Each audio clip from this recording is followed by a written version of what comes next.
إنه السارق الأغرب في تاريخ البشرية. السارق الذي حير الشرطة، سارق الأغنياء والمليونيرات، الذي أرعب ميامي وولاية فلوريدا. وأصبحت الشرطة عاجزة عن الإمساك به أو معرفة أي معلومات عن كيف يقوم هذا الشخص بهذه السرقات.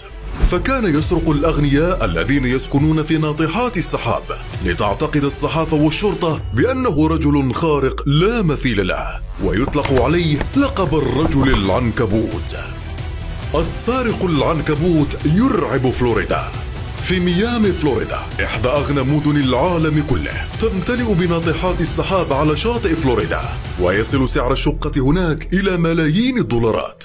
يسكن الطوابق العليا أغنى أغنياء المنطقة ليكونوا في أمان تام عن أي محاولات سرقة. ففي كل دور على السلالم والمصعد يوجد 4 ل 5 كاميرات، فكأنك تعيش في حصن مراقب في كل ركن. ولكن ما حدث لم يتخيله أحد.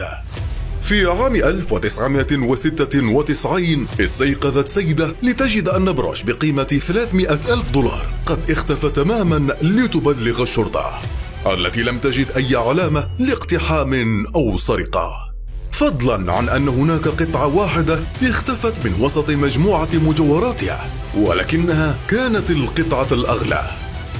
اشتبهت في المربية لديها، ولكن لم يكن هناك أي دليل ضد المربية. كانت تعيش هذه السيدة في الطابق 19، وبعد أسبوع واحد تتكرر نفس السرقة، حينما شكت سيدة تعيش بقربها بالطابق 10 عن اختفاء قطعة مجوهرات بقيمة 80,000 دولار. وحينما أتت الشرطة لم تجد أي دليل أيضا لتشك في العاملين لديها. اعتقدت الشرطة أن هذا الشخص يتنكر في زي وشخصية تسمح له بالدخول هذه الأماكن بسهولة. فحينما قاموا بمراجعة الكاميرات بأكثر من 300 كاميرا لم يشاهدوا أي شيء غريب نهائيا. فكان السؤال: لماذا لا توجد أي آثار على الاقتحام؟ كيف يدخل ويخرج؟ ولماذا يسرق قطعة واحدة فقط؟ إجابة السؤال الأخير عرفها المحققين، فقد كان يسرق قطعة واحدة لأن أصحاب المجوهرات كانوا يكتشفون السرقة بعد أيام أو أسابيع من حدوثها في الغالب، وذلك لأنهم لم يكونوا يتفقدون مجوهراتهم يوميا. فمن منا يفعل ذلك؟ وخصوصا حينما لا تجد أي دليل أو آثار على حدوث عملية سرقة. الشرطة تكتشف دليلا مهم: تتكرر عمليات السرقة والشرطة عاجزة عن حل الجريمة. وفي إحدى المرات ذهب أحد رجال الشرطة إلى شرفة إحدى المنازل المسروقة ليجد علامة على زجاج الباب. كانت هذه العلامة تتشابه مع علامة رآها الشرطي في منزل قد سرق من أيام. ليتوقع أخيرا طريقة وصول هذا السارق للمنزل الذي كان في الطابق 30. لقد أتى من السطح. تصعد بسرعة الشرطة لترى أي علامة لحبل أو خطاف تم إنزاله من هناك، ولكنهم لم يجدوا أي شيء في سطح المبنى ولا حتى في كل المباني التي تمت سرقتها. الشرطة تكتشف الطريقة أخيرا.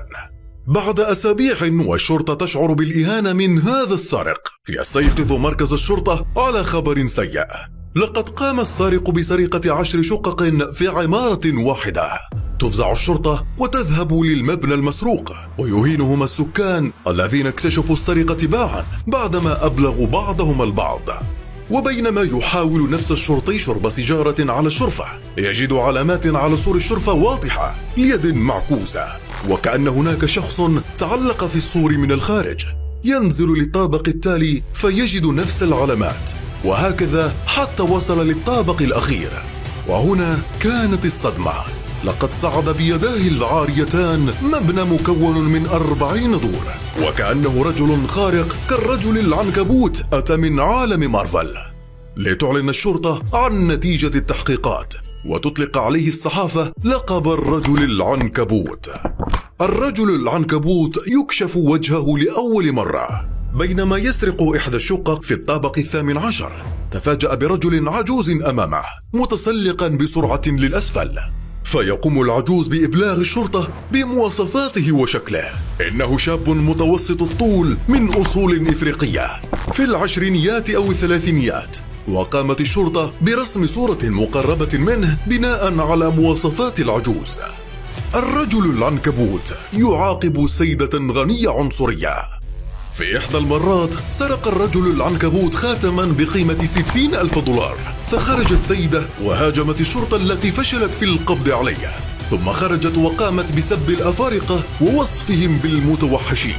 فتمضي أسبوعان فقط لتتفاجأ السيدة بسرقة كل مجوهراتها، ويترك رسالة لها أنه سيقوم ببيع مجوهراتها وسيتبرع بها للمتوحشين التي تكرههم. القبض على الرجل العنكبوت. يكتشف أحد الضحايا بعد شهرين من السرقة شيئا مهما، فقد تمت سرقة إحدى بطاقاته الائتمانية وسحبت منها 10,000 دولار. وبتتبع عمليات الشراء وجد أن كلها كانت في إحدى ورش السيارات، فتذهب الشرطة فورا، فتقوم الشرطة باستجواب مالك المحل ليؤكد على كلامهم ويتعرف على الصورة المرسومة له، ويقول لهم مواصفات السيارة الفريدة. ليعمم البحث في كل فلوريدا عن السيارة، ويجدوها بعد شهر كامل ليتعرفوا على صاحبها. دايريك جيمس جندي إفريقي سابق محترف تسلق جبال، ويملك أصابع يدان وقدمان خارقتان، وكأنهما خطافان بقوة مرعبة. وبعد تتبعه لفترة وجدوا بحوزته أحد المجوهرات المسروقة، ويتم القبض عليه، ليجدوا أن ثروته تتجاوز 20 مليون دولار، ويدعي أنه قد كسبها في صالات المقامرة، وتتم محاكمته ويحاكم بالسجن ل20 عام، ويخرج في النهاية عام 2021 لينعم بالثروة التي قد جمعها.